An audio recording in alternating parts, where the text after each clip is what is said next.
মৌসুমী হাজরার লেখা গল্প আঁচড়।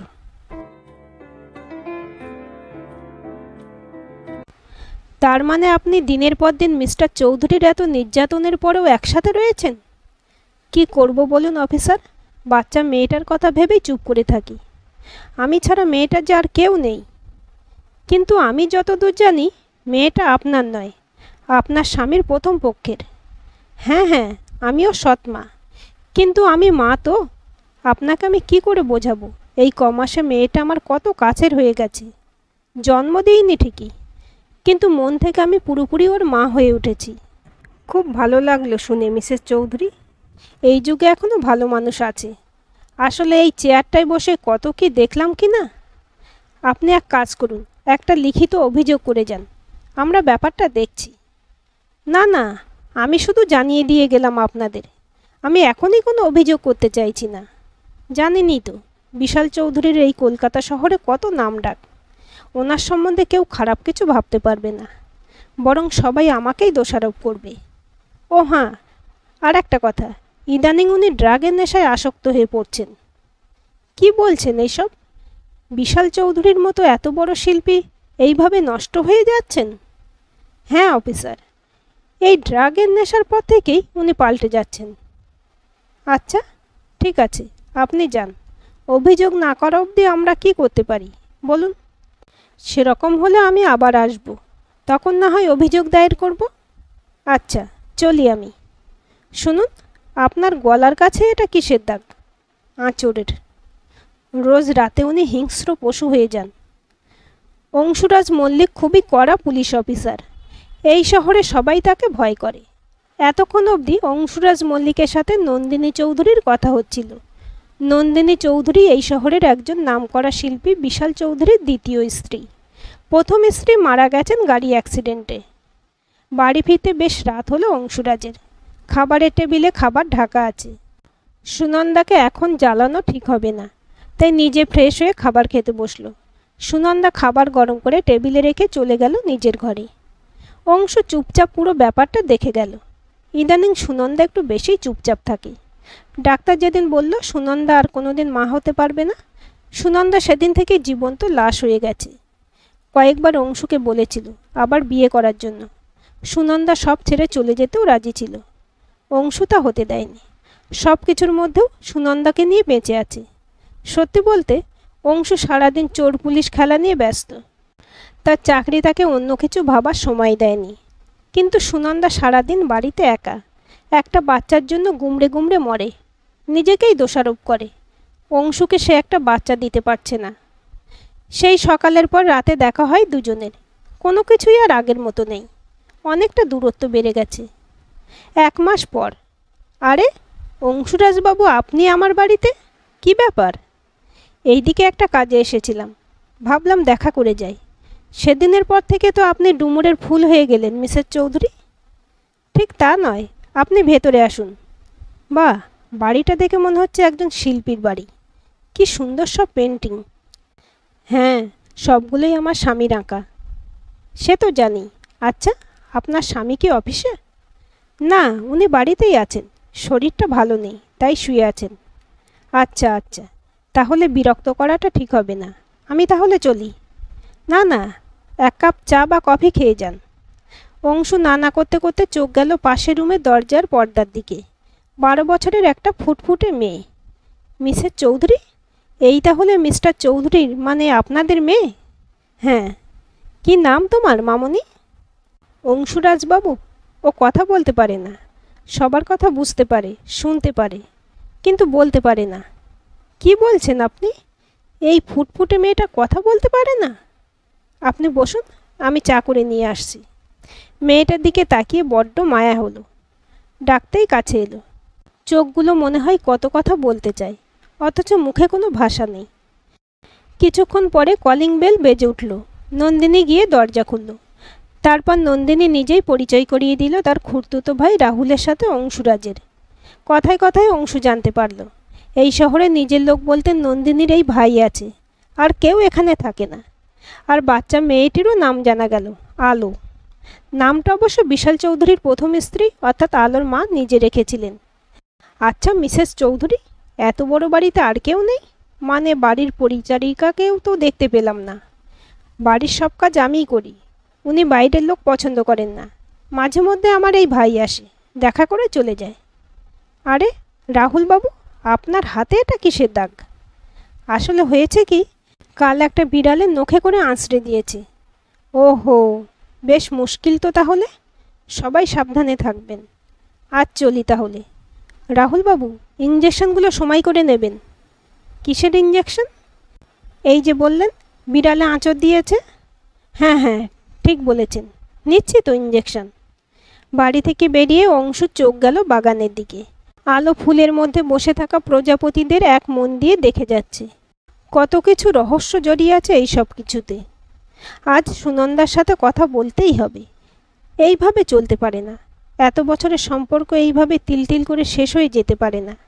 সেই ছোট্টবেলা থেকে একে অপরকে চেনে দুজনে। বন্ধুত্ব থেকে প্রেম, তারপর বিয়ে। আর আজ একটা সন্তান নেই বলে সব শেষ হয়ে যাবে? বন্ধুত্ব, ভালোবাসার কোনো দাম নেই? কথাগুলো ভাবতে ভাবতে অংশুর রাগ হয় সুনন্দার প্রতি। বাড়ির সামনে এসেই অবাক হয় অংশু। অন্যদিন বাইরের লাইটটা জ্বলে, ঘরের ভিতরের লাইট অফ করে একা বসে থাকে সুনন্দা। কিন্তু আজ ভিতরের লাইটটাও জ্বলছে, স্পষ্ট দেখা যাচ্ছে জানলা দিয়ে। তাহলে বোধহয় বাড়িতে কেউ এসেছে। এইসব ভাবতে ভাবতে দরজার সামনে এসে দাঁড়ালো অংশু। অংশুকে আরও অবাক করে সুনন্দা দরজাটা খুলল। অংশু যেন কিছুতেই চোখ সরাতে পারছে না সুনন্দার থেকে। অংশুর প্রিয় নীল রঙে কি সুন্দর লাগছে সুনন্দাকে। অনেক দিন পর সে এইরকম সেজেছে। হঠাৎই খেয়াল হলো অংশুর, আজ কি কোনো বিশেষ দিন? ওর তো কিছুই মনে নেই। তারপর কেকটা দেখে মনে পড়ল, আজ তার নিজেরই জন্মদিন। সুনন্দা ঠিক মনে রেখেছে। ফ্রেশ হয়ে বেরিয়ে এসে অংশু দেখে সুনন্দা কেকের উপর মোমবাতি সাজাচ্ছে। কাছে গিয়ে দুই হাতে সুনন্দার কোমর ধরে কাছে টানলো অংশু। অনেক দিন পর দুজনে এতটা কাছাকাছি। দুজনের নিঃশ্বাস মিশে যেতে লাগলো। আজ আমি যা চাইব তাই দিবি? কি চাই তোর বল, আমি যথাসাধ্য চেষ্টা করব দেওয়ার। আমি একটা সন্তান চাই সুনন্দা। এক ধাক্কায় অংশুকে সরিয়ে দিয়ে চিৎকার করে উঠল সুনন্দা। জানিস না তুই ডাক্তার কি বলেছে? আমি আর কোনো দিন মা হতে পারবো না, কোনো দিনও না। কান্নায় ভেঙে পড়ল সুনন্দা। অংশু আবার সুনন্দাকে কাছে টেনে নিল। এবার একটু বেশ শক্ত করে ধরল। আচ্ছা সুনন্দা, জন্ম দিলেই বুঝি মা হওয়া যায়? সুনন্দা কান্না থামিয়ে অংশুর মুখের দিকে অবাক হয়ে তাকালো। কি বলতে চাস তুই? সুনন্দা, আমি ঠিক করেছি আমরা অনাথ আশ্রম থেকে বাচ্চা দত্তক নেব। সে তো তোকে আমাকে মা বাবা বলেই ডাকবে। আমি যে আমার সুনন্দাকে আবার আগের মতো করে দেখতে চাই। তোর যা ইচ্ছে হয় কর, আমি শুধু মা ডাক শুনতে চাই। অংশুর বুকে মাথা রাখল সুনন্দা। অনেক দিনের জমা কালো মেঘ সেই রাতে বৃষ্টি হয়ে ঝরেছিল। মান অভিমান ভুলে ভালোবাসায় মিলিয়ে দিয়েছিল দুটো মনের সাথে দুটো শরীরও। অনেক দিন পর সুনামি এসে আছড়ে পড়েছিল শরীরে। সুনন্দার শরীরের প্রতিটি অংশে চুম্বন এঁকে দিয়েছিল অংশু। সব কষ্ট, সব ব্যথা ধীরে ধীরে কমতে শুরু করেছিল সুনন্দার। অংশু আবার আগের সুনন্দাকে ফিরে পেয়েছিল। সকালের রোদ জানলা দিয়ে ঢুকে অংশুর মুখে এসে পড়তেই ঘুম ভাঙল তার। পাশে তখনও সুনন্দা ঘুমোচ্ছে। সুনন্দার খোলা পিঠে চুলগুলো সরাতে নখের আঁচড়ের দাগটা দেখতে পেল। এই সুনন্দা, তোর অনেক লেগেছে তাই না রে? কেন, কি হয়েছে আমার? এই যে আমার আঁচড়ের দাগ তোর পিঠে। হুম, এখন খেয়াল হলো বুঝি? রাতে তো কিছুই মনে ছিল না। এই সরি রে, আমি বুঝতে পারিনি। এই থাম থাম, এত সরি বলার কিছু হয়নি। এমনি তো তখন আমার হুঁশ ছিল না। সকাল সকাল সুনন্দার হাসি মুখটা দেখে মন খুশিতে ভরে গেল অংশুর। কতদিন পর সেই আগে সুনন্দাকে পেয়েছে সে। হঠাৎই খেয়াল হলো, সেদিন নন্দিনীর গলাতেও এইরকম আঁচড়ের দাগ ছিল। একটা অঙ্ক কিছুতেই মিলছে না অংশুর কাছে। থানায় গিয়ে বিশাল চৌধুরীর আগের স্ত্রীর মৃত্যুর ফাইলটা খুঁজতে লাগলো। ফাইলটা পাওয়ার পর আরও বেশি কিছু তথ্য হাতে পেল অংশু। তার মানে অনেক গভীর ষড়যন্ত্র চলছে। এখনই নন্দিনী চৌধুরীর সাথে ফোনে কথা বলতে হবে। আলোর জীবনেরও হয়তো ঝুঁকি আছে। সকাল সকাল বেশ ঝামেলায় পড়লাম দেখছি। কিছুটা বিরক্ত হয়ে বলল নন্দিনী। দিদি, কিছু খেতে দিন না, ভালো করে খেতে পাইনি কদিন। ঠিক আছে, তুমি দাঁড়াও, আমি খাবার আনছি। নন্দিনী খাবার নিয়ে এলো। তোমাকে দেখে বেশ ভালো ঘরের বউ বলে মনে হয়, কিন্তু তোমার মাথায় চোট। কি করে এরকম হলো? দিদি, আমার স্বামীর ব্যবসা বেশ ভালোই চলছিল। 1 বছর আগে এক মেয়ের পাল্লায় পড়ে আমার সাথে খারাপ ব্যবহার করতে শুরু করে। মদ খাওয়া, জুয়া খেলা এইসবও শুরু করে।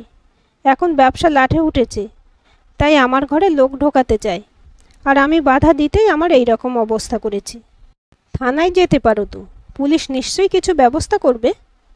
যে কি হবে দিদি, পুলিশ হয়তো আমার স্বামীকে জেলে ঢোকাবে, কিন্তু আমার পেট কি করে চলবে বলুন তো?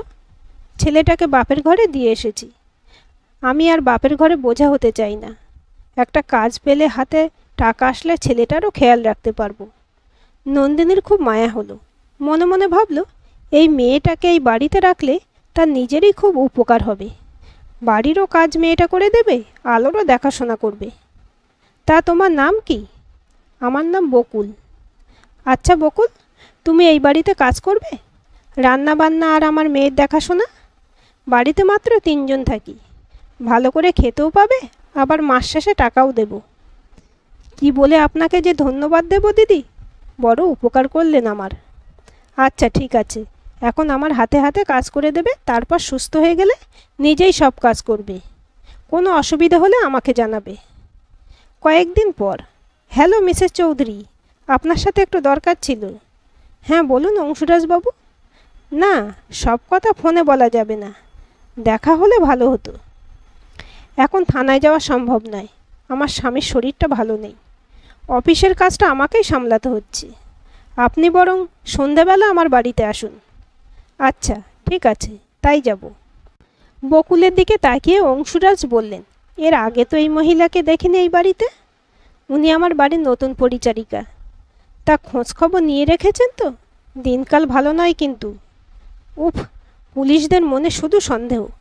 ওর নাম বকুল, ওর স্বামী ওকে মারধর করে, তাই বাড়ি ছেড়ে চলে এসেছে। এখন আমার বাড়িতে কাজ করছে। আমি বলেছিলাম থানায় যেতে, কিন্তু ও যেতে চায়নি।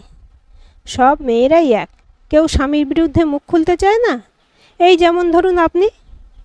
নন্দিনী অংশুর সামনের দিকে ঝুঁকে কানে ফিসফিস করে বলল, সমাজ কি করে মেনে নেবে একজন স্ত্রীও তার স্বামীর কাছে ধর্ষণের শিকার হতে পারে? নন্দিনীর স্লিপলেস নাইটিটা বুকের অনেকটা নিচে নেমে আছে। বুকের খাঁজে চোখ যেতেই আবার একটা আঁচড়ের দাগ দেখতে পেল। চোখটা সরিয়ে নিল অংশু। নন্দিনীর শরীরে বেশ একটা মিষ্টি গন্ধ আছে, সেটা পারফিউমের কিনা জানে না অংশু, কারণ এর আগে কোনোদিন নন্দিনীর এতটা কাছাকাছি হয়নি সে। হ্যাঁ বলুন অংশুরাজবাবু, আমার সাথে আপনার কি দরকার ছিল? আচ্ছা, মিস্টার চৌধুরী মানে আপনার স্বামীর প্রথম স্ত্রী কিভাবে মারা গিয়েছিলেন আপনি জানেন? শুনেছিলাম গাড়ি অ্যাক্সিডেন্টে। আপনার সাথে তো মিস্টার চৌধুরীর অনেক দিনের পরিচয়। না মানে, ওনার স্ত্রী যখন মারা যান তখন তো আপনি ওনাকে খুবই সাহায্য করেছিলেন, ওনার অফিসের দেখাশোনা, এমনকি আলোর দেখাশোনা অবধি। সে তো আমি এখনও করি। আর হ্যাঁ, আমাদের পরিচয় অনেক আগে থেকে, আমি ওনার অফিসেই কাজ করতাম। আচ্ছা, একটা ব্যক্তিগত প্রশ্ন করব? উত্তর দিতে না চাইলে আমি জোর করব না। আচ্ছা বলুনই না, কী প্রশ্ন? আপনার সাথে তো মিস্টার চৌধুরীর বয়সের অনেক ব্যবধান, তারপরেও আপনি বিয়ে কেন করলেন? আমি প্রথম থেকে ওনাকে ভীষণ শ্রদ্ধা করতাম। উনি খুব পরোপকারী মানুষ ছিলেন। ওনার স্ত্রী মারা যেতে উনি খুব ভেঙে পড়েছিলেন। আলোর দেখাশোনা তখন আমিই করতাম। সব মিলিয়ে আমার মনে হয়েছিল ওনার পাশে থাকা আমার জরুরি। সমাজে থাকতে গেলে একটা সম্পর্ক ভীষণ দরকার, তাই আমরা বিয়ে করার সিদ্ধান্ত নিই। আচ্ছা বুঝলাম। আপনার স্বামী প্রায় অসুস্থ থাকেন, কি হয়েছে আপনার স্বামীর? আপনাকে তো সেদিন থানায় বললাম, উনি ড্রাগে আসক্ত হয়ে পড়েছেন। দিন দিন আরও বেড়ে যাচ্ছে এই নেশা, সারাক্ষণ নেশার ঘরেই থাকেন উনি। আর রাতে? রাতে আপনার নেশায়? তখন ওনার ভেতরের পশু জেগে যায়। কিন্তু জানেন, উনি আগে এইরকম ছিলেন না। শুনেছি ওনার প্রথম স্ত্রীর স্বভাব চরিত্র ভালো ছিল না, তাই বোধহয় আমাকেও সন্দেহের চোখে দেখে। হঠাৎই বিশালবাবুর ঘর থেকে একটা চিৎকারের আওয়াজ আর জিনিসপত্র ভাঙার আওয়াজ আসে। অংশু আর নন্দিনী দুজনেই বিশালবাবুর ঘরে যান। সেখানে তো এক ভয়ানক পরিস্থিতি। বিশালবাবু হাতের কাছে যা পারছেন সব ছুঁড়ে ভাঙছেন। খুব উত্তেজিত উনি, কোনো জ্ঞান নেই, কারোর কথা শুনছেন না। একটু পরে বকুল ও আলো দুজনেই বিশালবাবুর ঘরে এলো। কেউ কোনোভাবেই থামাতে পারছে না। তারপর বিশালবাবু একটা ফুলদানি ছুঁড়ে দেন আলোর দিকে, আর নন্দিনী আলোর সামনে গিয়ে দাঁড়িয়ে যায়। নন্দিনীর কপালে গিয়ে ফুলদানিটা লাগে, বেশ অনেকটা কেটে গিয়ে রক্ত ঝরতে থাকে। সব কিছুই অংশুর সামনেই হয়। অংশু দেখল কিভাবে নন্দিনী আলোকে বিপদের হাত থেকে রক্ষা করলো। কিছুক্ষণ পর নন্দিনী নিজেই ইঞ্জেকশন দিয়ে বিশালবাবুকে শান্ত করলো। ইস দিদি, আপনার তো অনেকটা কেটে গেছে, রক্তও ঝরছে। আমাকে নিয়ে ভেবো না বকুল, তুমি আলোকে নিয়ে ঘরে যাও, বেচারি বড্ড ভয় পেয়ে গেছে। আলোকে নিয়ে বকুল চলে যেতেই অংশুরাজ নিজেই নন্দিনীর কপালে ওষুধ লাগিয়ে ব্যান্ডেজ করে দিল। ক্ষতটা খুব একটা গভীর নয়, আপাতত ডাক্তারের কাছে না গেলেও চলবে। আপনার অনেক দেরি হয়ে গেল অংশুরাজবাবু, আপনি বাড়ি যান, আপনার স্ত্রী হয়তো অপেক্ষা করছে। হ্যাঁ, দেরি তো একটু হলো, তবে অপেক্ষা করার কেউ নেই, স্ত্রী এখন বাপের বাড়িতে। কিছুক্ষণ দুজনের মধ্যে নীরবতা। নন্দিনীর নিঃশ্বাস আবারও অংশু অনুভব করছে, কেমন যেন একটা নেশা আছে ওর মধ্যে। অনেকক্ষণ আগেই অংশু বাড়ি ফিরেছে। কদিন সুনন্দা নেই বলে বড্ড ফাঁকা লাগছে ঘরটা। হঠাৎ করে নন্দিনীর কথা মনে পড়ল অংশুর। কতই বা বয়স হবে নন্দিনীর? বড় জোর 27-28। এই বয়সে অফিস, সংসার, নেশাগ্রস্ত স্বামী আর সৎ মেয়েকে সামলাচ্ছে। সন্ধ্যের কথাগুলো বারবার মনে পড়ছিল। একবার ফোন করে খবর নেওয়া উচিত, কিন্তু এত রাতে হয়তো ফোন করা উচিত নয়, তাই ফোনটা হাতে নিয়েও রেখে দিল অংশু। সকালে নন্দিনীর ফোনে ঘুম ভাঙল অংশুর। হ্যালো অংশুরাজবাবু, বিশাল আর নেই, সকালে উঠে দেখি উনি মারা গেছেন। কি বলছেন আপনি? মিস্টার চৌধুরী কিভাবে মারা গেলেন? এই কদিন চৌধুরী পরিবারে একটা ভীষণ ঝড় বয়ে গেল। আলো সবসময় এখন মনমরা হয়ে থাকে। বকুল আছে বলে খেয়াল রাখে, নন্দিনীও এখন অনেক চুপচাপ থাকে। এইসবের জন্য প্রস্তুত ছিল না সে। কপালের ক্ষতটা সেরে গেলেও মনের ক্ষত সারতে হয়তো অনেকটা সময় লাগবে। বিশাল চৌধুরী ড্রাগের ওভারডোজের ফলে মারা গেছেন। পরিবারের এবং অফিসের সব দায়িত্ব এখন নন্দিনীর। যতই চেষ্টা করুক নিজেকে শক্ত রাখার, কিন্তু নন্দিনীকে দেখলেই বোঝা যায় কতটা ভেঙে পড়েছে সে। অংশু সবসময় চৌধুরী পরিবারের পাশে থেকেছে, সব রকম সাহায্য করেছে। তবুও তার এখন একটাই ভয়, নন্দিনী আর আলো পুরোপুরি একা। এত বড় বাড়ি আর সম্পত্তি, তাই ওদের নিয়ে ভয় হয় তার। আলোর আঁকাগুলো বকুল বেশ খুঁটিয়ে খুঁটিয়ে দেখছিল। এইটুকু মেয়ে এত ভালো আঁকে। আসলে বাবার রক্ত গায়ে বইছে, বাবাও যে একজন নামকরা শিল্পী ছিলেন। বেশ কয়েকটা আঁকা বকুলের অন্যরকম মনে হলো। এই যেমন একটা ছবিতে একটা বাচ্চা মুখ হাঁ করে আছে, চোখগুলো দেখে মনে হলো হাঁ করে নয়, চিৎকার করছে। কয়েকদিন পর থানাতে বসে কাজ করছিল অংশু। হঠাৎ একটা ফোন আসে। ফোনের ওই প্রান্তে কথাগুলো শুনে চমকে গেল সে। তার মানে তার ধারণাই সঠিক, চৌধুরী বাড়িতে অনেক রহস্য এখনও লুকিয়ে আছে। বিশালবাবুর প্রথম স্ত্রীর মৃত্যুটা অ্যাক্সিডেন্টে নয়, ঠান্ডা মাথায় খুন করা হয়েছিল। তাহলে নিশ্চয়ই আরও খুনের সম্ভাবনা আছে। বকুল ঘরের চারপাশ ভালো করে ঘুরে দেখে নিয়েছে। এতদিনের অভিনয় আর প্ল্যান কোনোভাবেই বিফলে যেতে দেওয়া চলবে না। আলোর মন পুরোপুরি জয় করে নিয়েছে সে, সাথে বিশ্বাসের জায়গাটাও। খুব তাড়াতাড়ি নাটক শেষ করতে হবে। ঘুমের ওষুধের বড়িগুলো নিজের কাছে রাখল। রাত তখন প্রায় 12টা। সারা বাড়ি নিস্তব্ধ। আলো বকুলের কাছে ঘুমোচ্ছে। বকুল ধীরে ধীরে বিছানা ছেড়ে উঠে চারপাশটা ভালো করে দেখে নিল। আজ রাতে যা করার করে নিতে হবে। ফোনটা বের করে একটা ফোন করলো। এই সুযোগ হাতছাড়া করা যাবে না, আজ রাতে যা করার করতে হবে আমাদের। ফোনটা কানে নিয়ে কথাগুলো বলতে বলতে ক্রুর হাসি হেসে দেয়ালে নখে করে আঁচড় কাটল বকুল। অংশু কিছুক্ষণ টেবিলে মাথাটা রেখে চোখ বন্ধ করে রাখল। একটু চোখটা লেগে যেতেই আলোর মুখটা ভেসে ওঠে, যেন চিৎকার করে ডাকছে আলো। তাড়াতাড়ি উঠে পড়ে অংশু। তারপর একটু শান্ত করে নিজের মন আর ভাবতে থাকে আজকের রাতটা নিয়ে তার কোনো ভয় নেই, কিন্তু সকালটা, সে যে অনেক বড় একটা সিদ্ধান্ত নিয়েছে। সব কিছু ঠিক করে সামলাতে পারবে তো? সুনন্দা সবটা শুনে কী রিয়্যাক্ট করবে? আর নন্দিনী? ভাবতে ভাবতেই সুনন্দার ফোন আসে অংশুর ফোনে। গভীর রাত, রাস্তায় কুকুরের ডাক ছাড়া বাকি সব শূন্য। একটা রহস্য ঘনীভূত হচ্ছে। যে জট দীর্ঘদিন পাকিয়েছিল আষ্টেপৃষ্ঠে, তার একটা করে গিট খুলছে। আলো গভীরে ঘুমোচ্ছে। বকুল মাথায় হাত বুলিয়ে দিচ্ছে তার। মায়া রহস্যই সবই যেন একটা জাল। দিনের আলোতেই চেনা মুশকিল, অথচ এই অন্ধকারে খুলবে কিছু মুখোশ। বকুল ছাড়াও এই বাড়িতে জেগে আছে আরও কেউ। নন্দিনী সারা শরীরে আঁচড়ের দাগ বসছে, যৌনতার আঁচড়। ভিতরে একটা ক্ষুধার্ত বাঘিনী খিদে মেটাতে চাইছে। বিছানার চাদর মুঠো করে ধরে আছে দুই হাতে। অনেক দিনের অতৃপ্ত তৃষ্ণা মিটছে এই রাতে। নিস্তব্ধ বাড়িতে দুজন মানুষ প্রতিক্রিয়াতে লিপ্ত। আঁচড়ের ক্ষতে কোনো হুঁশ নেই নন্দিনীর। হঠাৎ দরজায় জোর ধাক্কার আওয়াজে চমকে যায় নন্দিনী। এত রাতে কে ওর দরজায় ধাক্কা দিচ্ছে? আবার কিছু হলো নাকি? দরজাটা খুলেই নন্দিনী আরও চমকে যায়। একটা অজানা ভয়ে হাত পা ঠান্ডা হতে থাকে তার। বিরক্ত করলাম নাকি মিসেস চৌধুরী? আপনি এত রাতে আমার বাড়িতে এসেছেন কেন? না, ভাবলাম মিস্টার চৌধুরী তো এখন বেঁচে নেই, তাহলে আপনার শরীরে এখন কে আঁচড় বসাচ্ছে তার খোঁজ নিতে এলাম। আপনি কি মজা করছেন আমার সাথে অংশুরাজবাবু? নাকি বাড়িতে আমি একা বলে আমার কাছে এসেছেন? উফ, মিসেস চৌধুরী কি ভাবেন বলুন তো? সব পুরুষই শরীর চায়? ওহো, বুঝলাম। তাহলে ব্যাপারটা টাকার। কত টাকা চান আপনি? আর গেটে তো চাবি দেওয়া, আপনি ঢুকলেন কিভাবে? তার মানে বকুল। ওহো, দেখছেন পরিচয়টাই তো করানোই হলো না। আপনার বাড়ির পরিচারিকা বকুল হলো আমার স্ত্রী সুনন্দা। আপনাকে আমি আগেই বলেছিলাম দিনকাল ভালো নয়, খোঁজখবর নিয়ে বাড়িতে পরিচারিকা রাখবেন। আসলে আপনি নিজেকে যতটা চালাক ভাবেন ততটাও নন। আপনারা সবাই মিলে প্ল্যান করে এইসব করেছেন তাহলে? হ্যাঁ, ঠিকই ধরেছেন। বলছি, এবার আপনার সাথে লীলা খেলার ব্যক্তিটিকে ডাকুন। কতক্ষণ আর রুমের মধ্যে লুকিয়ে রাখবেন? পালাবার চেষ্টা করলেও বৃথা। চারিদিকে পুলিশ আছে। আপনাদের আগেই ধরতে পারতাম, কিন্তু হাতে নাতে ধরবো বলে অপেক্ষা করছিলাম এতদিন। নন্দিনী রুম থেকে মাথা নিচু করে বেরিয়ে এলো রাহুল। কি রাহুল বাবু, এবার সত্যি করে বলুন তো, নন্দিনীর সাথে কি সম্পর্ক আপনার? আমরা কিন্তু আপনার ঠিকুজি কুষ্টি সব বের করে নিয়েছি। আমি আর নন্দিনী ভাই বোন নই। আমরা বিশাল চৌধুরীর অফিসে কাজ করতাম।